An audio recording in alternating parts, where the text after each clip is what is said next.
کاف کے بارے میں بتا دوں کہ کاف جو ہے وہ لمبے حروف میں سے ہے، اس لیے یہ حروف مرکبات یعنی جڑے ہوئے حروف میں جہاں بھی آئے گا وہاں پہ اس کو کھینچ کے ادا کریں گے۔ آئیے دیکھتے ہیں وہ کیسے۔ کاف با، یہاں پہ دیکھیں میں نے کاف کو کھینچ کے جو ہے وہ پڑھا ہے۔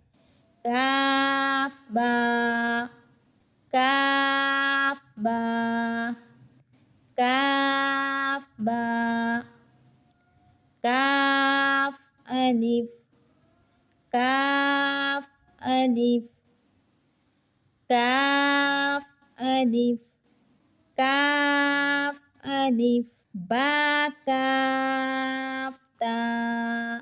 یہاں پہ دیکھیں، یہاں پہ بھی میں نے با کو نہیں کھینچا، تا کو بھی نہیں کھینچا، صرف کاف کو کھینچ کے ادا کیا ہے کیونکہ کاف جو ہے وہ لمبے حروف میں سے ہے۔ با کاف تا،